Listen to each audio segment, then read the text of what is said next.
BTC वाले भैया YouTube channel में आप सभी का स्वागत है। आज हम एक ऐसी कहानी में गोता लगाने जा रहे हैं जो सिर्फ एक इंसान के बारे में नहीं है, नहीं बल्कि ये एक पूरे साम्राज्य के निर्माण की कहानी है।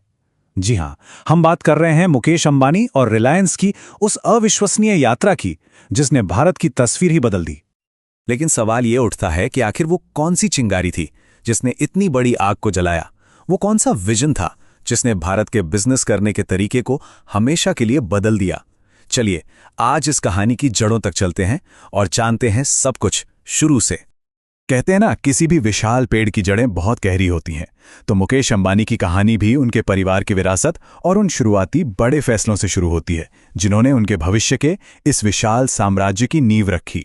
उनका जन्म एक ऐसे परिवार में हुआ जहां बिजनेस, जहां उद्यमिता खून में ही थी। उनके पिता महान धीरूभाई अंबानी वो शख्स थे जिन्होंने रिलायंस इंडस्ट्रीज की नींव रखी थी। तो जाहिर है ये एक ऐसी विरासत थी जिसे मुकेश को ना सिर्फ संभालना था बल्कि इसे नई ऊंचाइयों पर भी लेकर जाना था। और फिर साल 1980 में उन्होंने एक ऐसा फैसला लिया जिसने सबको सचमुच चौंका दिया। अपने पिता के सपने को पूरा करने के लिए उन्होंने दुनिया की टॉप यूनिवर्सिटी स्टैनफोर्ड से अपनी MBA की पढ़ाई बीच में ही छोड़ दी और भारत लौट आए। और 1981 में उन्होंने आधिकारिक तौर पर रिलायंस में कदम रखा और बस यहीं से इतिहास बनना शुरू हुआ। तो चलिए अब कहानी के उस अध्याय पर आते हैं जहां मुकेश अंबानी ने अपने पिता की विरासत को एक वाकई विशाल साम्राज्य में बदलना शुरू किया। ये सिर्फ एक कंपनी को आगे बढ़ाने की कहानी नहीं है, बल्कि भारत के पूरे औद्योगिक परिदृश्य को बदलने की कहानी है।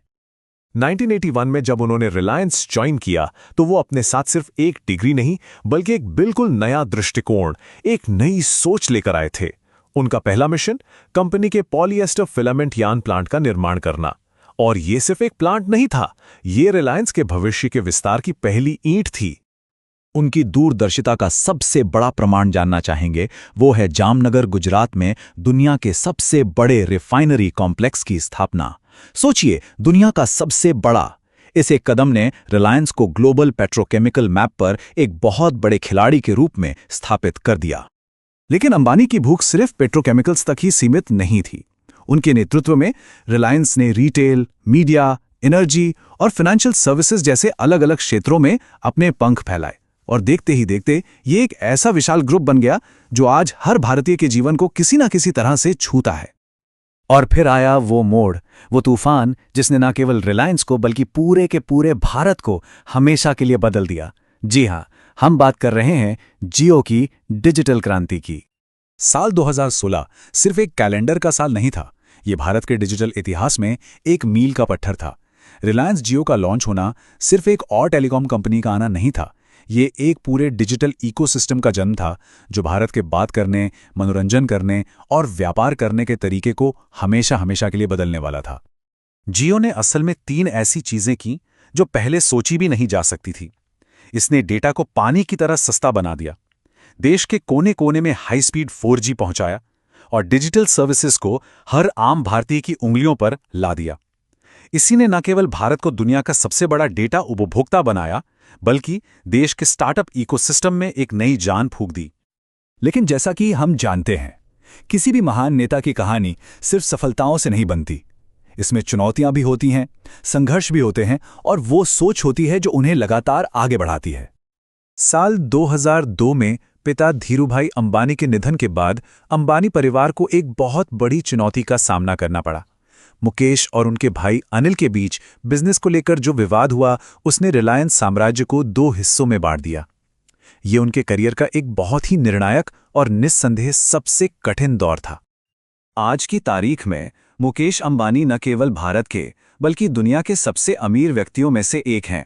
उनकी संपत्ति, जो अक्सर 80 से 100 बिलियन डॉलर के आसपास बताई जाती है, उनके द्वारा बनाए गए इस विशाल व्यापारिक साम्राज्य का एक जीता जागता प्रमाण है। तो आखिर उनकी इस असाधारण सफलता का राज क्या है? मतलब इसे 3 मजबूत स्तंभों पर बनाया गया है। पहला, इनोवेशन और टेक्नोलॉजी में लगातार पैसा लगाना। दूसरा, आम लोगों की जरूरतों को समझना और उन्हें सस्ते समाधान देना। और तीसरा, वर्टिकल इंटीग्रेशन, यानी कच्चे माल से लेकर ग्राहक तक पूरी सप्लाई चेन पर अपना कंट्रोल रखना। अब ये वर्टिकल इंटीग्रेशन क्या है?